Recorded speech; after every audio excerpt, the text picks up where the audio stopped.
ज़िंदगी के अंदर दोस्ती का बड़ा अहम रोल होता है, अगर कोई माने तो, और अगर ना माने तो दोस्ती कहीं तक भी मायने नहीं रखती है। लेकिन दोस्तों, कुछ लोग दोस्ती की आड़ में कुछ ऐसा कृत्य कर जाते हैं कि लोगों के परिवार तबाह हो जाते हैं। ऐसा ही आज की इस घटना में हुआ है। नमस्कार, मैं हूं सुदेश कुमार और तिरछी बात चैनल में आपका स्वागत है। दोस्तों, यह घटना है झारखंड के सोनबरसा गांव की। झारखंड के सोनबरसा गांव के अंदर अंसारी नाम का एक व्यक्ति रहा करता है, जिसकी उम्र 45 साल है। दोस्तों, उसकी पत्नी का नाम होता है सब्बो की उम्र 42 साल होती है, और एक उनकी बेटी है नुसरत की उम्र 20 साल होती है। अंसारी अपने बीवी बच्चों को लेकर बेंगलोर पहुंच जाता है, क्योंकि वहां पर उसको जॉब मिल जाती है। वहीं पर अपनी पत्नी और अपनी बेटी को लेकर रहने लगता है, एक कमरा किराए पर लेकर के। अब क्या होता है, जैसे ही वह जॉब करने के लिए जाता है बेंगलोर के अंदर एक कंपनी के अंदर, तो उस कंपनी में एक नासिर नाम का व्यक्ति भी काम किया करता है। नासिर से अंसारी की दोस्ती हो जाती है, क्योंकि दोनों को एक साथ ही काम करना होता है, तो दोनों पक्के दोस्त हो जाते हैं। नासिर अब अंसारी के घर पर आने लगता है, और घर पर आकर जैसे वह देखता है कि जो अंसारी है उसकी पत्नी सब्बो बड़ी ही सुंदर है, बहुत ही खूबसूरत है। दोस्तों, नासिर उसकी पत्नी के ऊपर नज़र डालने लगता है। नासिर की उम्र 38 साल होती है, अंसारी की उम्र 45 साल, और सब्बो की उम्र 42 और लड़की की उम्र 20 साल। अब क्या होता है, नासिर अपने दोस्त अंसारी की पत्नी पर नज़र डालने लगता है और उसमें संबंध बनाना चाहता है। दोस्तों, जैसे अंसारी घर पर नहीं रहता है तो नासिर उसके घर पर आ जाया करता है और उसकी पत्नी से बातचीत किया करता है। बातों ही बातों में उन दोनों को एक दूसरे से प्यार हो जाता है, और नासिर और सब्बो के बीच में संबंध बनने लगते हैं। दोनों एक दूसरे से जब संबंध बनाते हैं जब अंसारी घर पर नहीं रहता है। इसी तरह से मामला चल रहा होता है। अब जो नासिर होता है वह सब्बो से कहता है कि मैं तुम्हारे बगैर तो रह ही नहीं सकता, मुझे तुम्हारी लत जो लग चुकी है, तुम्हारे बगैर मैं ज़िंदगी कैसे गुजारूंगा। सब्बो कहती है कि एक तरीका तो है, मेरी बेटी जवान हो चुकी है जिसका नाम नुसरत है, जिसकी उम्र 20 साल है, तुम इससे शादी कर लो, फिर तुम हमारे रिश्तेदार बन जाओगे, और फिर तुम इस घर में आते जाते रहोगे और हमारा काम अच्छी तरह से चलता रहेगा। दोस्तों, यहाँ पर अब जो सब्बो होती है वह अपने पति अंसारी से कहती है कि तुम्हारा बहुत ही अच्छा इंसान है, अच्छा खाता है, कमाता है, इसकी अभी तक शादी नहीं हुई है, क्यों ना हम अपनी बेटी की शादी इससे कर दें। तो अंसारी अपनी पत्नी के मुंह से यह बात सुनकर थोड़ा सा पहले तो सोच विचार करता है कि नासिर तो उसकी बेटी से तकरीबन 18 साल बड़ा है, लेकिन फिर उसको लगता है कि अच्छा खासा कमाता है, और ऊपर से अंसारी कहता है कि मेरे पास देने के लिए दहेज नहीं है। तो अंसारी की पत्नी कहती है कि मैं उससे बात कर लूँगी, वह हमसे दहेज नहीं लेगा, हमारी बेटी से शादी कर लेगा। अब अंसारी थोड़ा सा खुश होता है कि चलो बेटी की शादी का जो भार है वह तो कंधों से उतर ही जाएगा। उसके बाद सब्बो नासिर से कहती है कि काम बन गया है, तुम मेरी बेटी से शादी कर लो और फिर हम तुम्हारे रिश्तेदार बन जाएंगे, तुम हमारे रिश्तेदार बन जाना, और फिर हम आराम से मौज मस्ती करेंगे जीवन भर। अब दोस्तों, नासिर के साथ नुसरत की शादी कर दी जाती है। दहेज कुछ भी नहीं दिया जाता है, क्योंकि यह तय हो जाती है पहले ही। अब जो नासिर होता है अब अपनी रिश्तेदारी में, यानी कि अपनी ससुराल में कई बार वैसे भी आ जाया करता है, और अपनी पत्नी नुसरत को वह अपने साथ ले जाता है, कमरे किराए पर लेता है, और उस कमरे के अंदर वह उसको रखने लगता है और नौकरी किया करता है। दोस्तों, अब नासिर नुसरत के साथ संबंध बनाता, क्योंकि वो उसकी पत्नी बन चुकी थी। उसके बाद जब टाइम मिल जाता तो अपनी सास, जो उसकी सास बनी थी, जिससे उसको पहले प्यार हुआ था, सब्बो, उसके पास भी जाकर संबंध बनाया करता था। इसी तरह से मामला चल रहा होता है, और अब ना कोई आस पड़ोसी ये कहने वाला था कि यह तुम्हारे घर आता है, क्योंकि वह रिश्तेदार जो बन चुका था।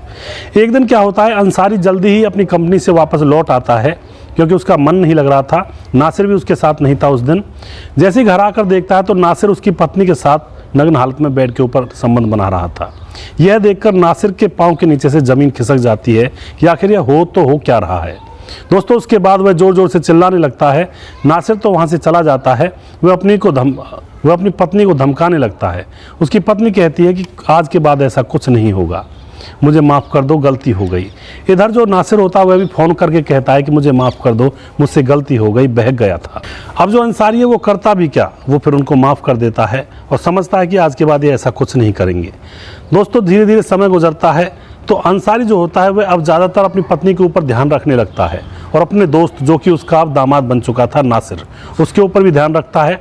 जब भी वह कंपनी से आधे ही दिन में आ जाया करता है तो अंसारी उसकी निगाह रखता था, वह भी आधे दिन में ही वापस आ जाया करता था। यानी कि अब अंसारी की और अपनी पत्नी के वह संबंध नहीं बनने देना चाहता है। अब क्या होता है, उसकी पत्नी सब्बो बड़ी परेशान हो जाती है क्योंकि उसके महबूब से उसकी मुलाकातें नहीं हो रही थी। उन्होंने तो बड़ा पूरा षड्यंत्र रचा था, लड़की की शादी करवाई थी और अभी भी उनकी मुलाकातें नहीं हो रही थी। इधर अंसारी उनके ऊपर निगरानी रखता, नासिर भी परेशान। अब क्या होता है, एक दिन मौका देखकर सब्बो और नासिर दोनों बात करते हैं और सब्बो नासिर से कहती है कि ऐसे तो हमारी ज़िंदगी ही निकल जाएगी, हमारा मिलन कभी नहीं होगा। चाहे कुछ भी हो, अंसारी को ठिकाने लगाना होगा, तभी हम मिल सकते हैं। दोस्तों, अब दोनों सब्बो और नासिर दोनों तैयारी करने में जुट जाते हैं और एक दिन रात को अंसारी गहरी नींद में सोया हुआ था। तभी क्या होता है, सब्बो अपने आशिक नासिर के पास फ़ोन कर देती है। नासिर चुपके से उठकर आता है और उसको घर के अंदर घुसा लिया जाता है और फिर कुल्हाड़ी से अंसारी की गर्दन को काट दिया जाता है, सोते हुए की। जैसे अंसारी की गर्दन कट जाती है, उसके बाद दोनों चैन की सांस लेते हैं और कहते हैं कि बीच का कांटा हट गया। उसके बाद अंसारी की लाश के पास ही वो दोनों संबंध बनाते हैं और फिर उसके बाद रात के अंधेरे में अंसारी की लाश को बोरे में भरकर खेतों में फेंक दिया जाता है। दोस्तों, उसके बाद सुबह हो जाती है और सुबह होते ही प्लानिंग के तहत सब्बो पुलिस थाने में जाती है और रिपोर्ट दर्ज करवाती है कि मेरा पति गायब है। अब पुलिस रिपोर्ट दर्ज कर लेती है तो दोस्तों पति को ढूंढने में लग जाती है। तभी कुछ गांव वालों का फ़ोन जाता है पुलिस थाने में कि खेतों के अंदर एक बोरे के अंदर लाश पड़ी हुई है। दोस्तों, उस लाश की शिनाख्त की जाती है तो वह अंसारी निकलता है। अब पुलिस छानबीन में जुट जाती है कि आखिर ये किसने किया होगा। तो पुलिस उसकी पत्नी से भी पूछती है, वो थोड़ी सी हड़बड़ाहट में जवाब देती है। तो उसके बाद अंसारी की बेटी भी वहाँ पर आ जाती है, उससे भी पुलिस पूछती है तो उसको भी कुछ पता नहीं होता है। फिर पुलिस अंसारी की बेटी से ये पूछती है कि तुम्हारे घर में ज़्यादा कौन आता था। तो दोस्तों, यहाँ पर जो नुसरत होती है वह पुलिस को बता देती है कि मेरा पति नासिर यहाँ पर ज़्यादातर आया करता था। उसके बाद पुलिस कॉल डिटेल्स वगैरह निकालती है, सीडीआर लोकेशन जांच करती है। तो पुलिस को पता चलता है जिस रात कत्ल हुआ था अंसारी का, उस रात सब्बो ने अपने जो जमाई होता है नासिर, उसके पास फ़ोन किया और फिर नासिर की लोकेशन अंसारी के घर में ही बोल रही थी। तो पुलिस को पूरा यकीन हो जाता है, नासिर को और सब्बो को उठा लिया जाता है। सख्ती से जब पूछताछ की जाती है तो वो सारी घटना बयां कर देते हैं कि हमने ही उसको मारा है, हमारे प्यार के बीच में रोड़ा बन रहा था। तो दोस्तों, ऐसी ऐसी घटनाएं समाज के अंदर हो जाती हैं। एक व्यक्ति को मार दिया गया जिसका कोई कसूर नहीं था। क्या यह सही किया उन्होंने या गलत किया?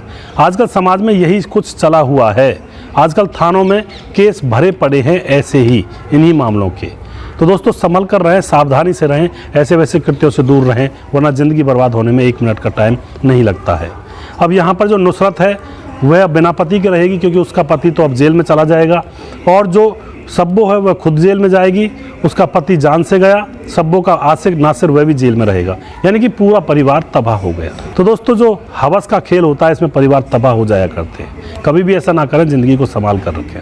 अगर आपको हमारे वीडियोज अच्छे लगते हैं तो उनको शेयर जरूर कर दिया करें। अगला प्रोग्राम मैं जल्दी फिर से लेकर आऊँगा किसी सच्ची घटना के ऊपर। तब तक आप खुश रहें, सावधान रहें। जय हिंद, जय भारत।